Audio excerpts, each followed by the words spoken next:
కూడా చేర్చుకున్నట్టు JSW group ప్రకటించింది, మహారాష్ట్ర ప్రభుత్వం ప్రకటించింది. అందుకు సంబంధించినటువంటి వార్తా కథనం జాతీయ మీడియాలో. వీరేం చెబుతున్నారంటే మహారాష్ట్రలో అత్యంత వెనుకబడినటువంటి గడ్చిరోలి ప్రాంతాన్ని స్టీల్ సిటీ ఆఫ్ ఇండియాగా మార్చేటువంటి ఏర్పాటు మహారాష్ట్ర ప్రభుత్వం చేస్తుందని చెప్పారు.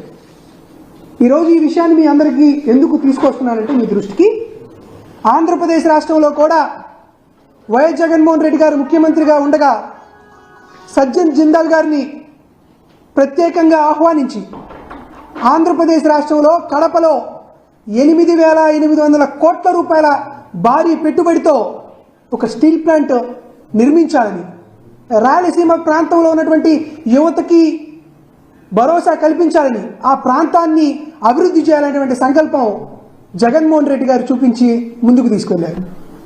2 ఏళ్ల క్రితమే శంకుస్థాపన కూడా చేస్తూ స్వప్నాన్ని సాకారం చేసినటువంటి వైనాన్ని కూడా మనం గమనించాం.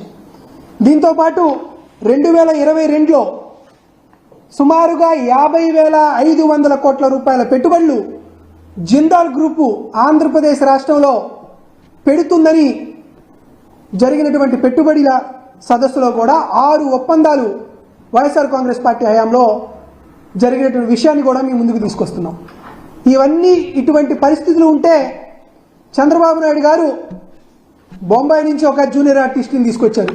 హనీ ట్రాప్ పేరు పొందినటువంటి జత్వాని అనేటువంటి ఒక జూనియర్ ఆర్టిస్ట్ని తీసుకొచ్చి జిందాల్ని వేధించి ఆయన పైన నిందారోపణ చేసి ఆయన పైన కేసులు వేసి ఆయన్ని రాష్ట్రం నుండి పారిపోయేలాగా తరిమేలాగా అన్ని రకాల ప్రయత్నాలు చేసి ఈ 50,500 కోట్ల రూపాయల పెట్టుబడులు ఏమైపోయినాయో తెలియదు.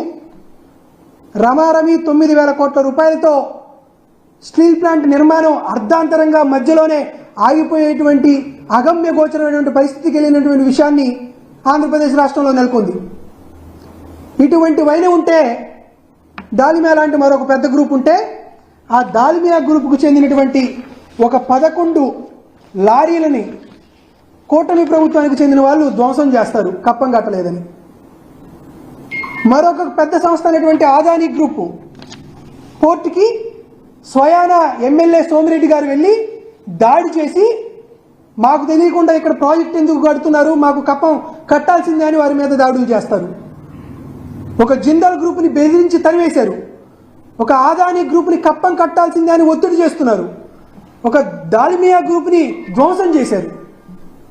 అయ్యా, భారతదేశమే కాదు ప్రపంచంలోనే అత్యంత పేరు ప్రఖ్యాతులు కలిగినటువంటి పారిశ్రామికవేత్తలను వారి సంస్థలనే కప్పం కట్టాలని, కమిషన్ డబ్బులు ఇవ్వాలని ఇటువంటి దుశ్చర్యలు చేసి వారిని భయభ్రాంతులకు గురి చేస్తున్నారే.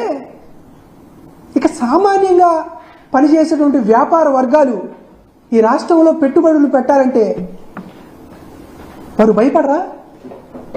వారిపైన నిందారోపణలు చేస్తూ వారిపైన అసభ్య పదజాలాలతో అసభ్య ప్రచారాలు చేస్తూ ఈ రాష్ట్రంలో రూపాయి పెట్టుబడి పెట్టాలన్నా భయభ్రాంతులకు గురి చేసేలాగా కూటమి ప్రభుత్వం పారిశ్రామికవేత్తల మీద ఒక కొత్త లోకేష్ పాలసీ, ఎల్ పాలసీ తీసుకొస్తే శాంతి భద్రతలు అదుపు తప్పితే వారికి సంబంధించినటువంటి సంస్థలపైన, లారీలపైన, ఆఫీసులపైన దౌర్జన్యాలు, దోపిడీలు చేస్తుంటే ఈ రాష్ట్రంలో ఎవరైనా పెట్టుబడులు పెడతారా అనేది నేను మిమ్మల్ని అడుగుతున్నాను. ఈ రాష్ట్రంలో పెట్టుబడులు పెట్టాలన్నా, ఈ రాష్ట్రంలో సరైనటువంటి శాంతి భద్రతలోకి ఒక సౌకర్యవంతమైనటువంటి వాతావరణం, మౌలిక సదుపాయాలు కలపాలన్నా జగన్మోహన్ రెడ్డి గారు లాంటి వ్యక్తే ఉన్నప్పుడే సాధ్యమవుతున్న విషయాన్ని ఆంధ్రప్రదేశే కాదు భారతదేశంలో ఉన్నటువంటి ప్రతి పారిశ్రామికవేత్త తమ అభిప్రాయాన్ని వెలుపిస్తున్నటువంటి విషయాన్ని మీ అందరికీ గుర్తు చేస్తున్నాను. దీంతోపాటు ఆంధ్రప్రదేశ్ రాష్ట్రానికి సంబంధించి సకల శాఖ మంత్రి లోకేష్ గారిని కానీ, కూటమి ముఖ్యమంత్రి అయినటువంటి చంద్రబాబు నాయుడు గారిని కానీ ఒకటే వైఎస్ఆర్ కాంగ్రెస్ పార్టీ డిమాండ్ చేస్తుంది. రాష్ట్రంలో పెట్టుబడులు రావడానికి కావాల్సినటువంటి స్ఫూర్తిభావ వాతావరణాన్ని కూటమి ప్రభుత్వం ఖచ్చితంగా ఏర్పాటు చేయాలి. సజ్జన్ జిందాల్ గారిని మీరు క్షమాపణలు వేడుకొని ఆయన మీద పెట్టినటువంటి తప్పుడు కేసుల్ని, చేసినటువంటి తప్పుడు ఆరోపణల్ని ముక్కు నేలకు రాసి మరీ క్షమాపణలు చెప్పి సజ్జన్ జిందల్ గారు ఈ రాష్ట్ర ప్రభుత్వంతో కుదుర్చుకున్నటువంటి 6 ఒప్పందాలని, ఆ 50,500 కోట్ల రూపాయల పెట్టుబడుల్ని తీసుకువచ్చేలాగా అన్ని రకాల చర్యల్ని సకల శాఖ మంత్రి నారా లోకేష్ గారు, కూటమి ముఖ్యమంత్రి అయినటువంటి చంద్రబాబు నాయుడు గారు నెరవేర్చాలని వైఎస్ఆర్ కాంగ్రెస్ పార్టీ తరఫున డిమాండ్ చేస్తున్నాం. చంద్రబాబు ఆల్రెడీ దావోస్ లో పెట్టుబడిదారులు కూడా హాజరయ్యారు, పెట్టుబడి చేస్తారని అక్కడ మాట్లాడుతున్నారు. కానీ మీరు చిన్న సమస్యల గురించి మేఘాలు ఎందుకు ఏంటంటే భారతదేశంలో ఉన్నటువంటి అతి పెద్ద 3 గ్రూపులకు సంబంధించిన వారి మీద జరుగుతున్నటువంటి దాడినే మీకు చెప్తున్నాను కదా. ఒకే ఒక చిన్న సమస్య కాదు కదా.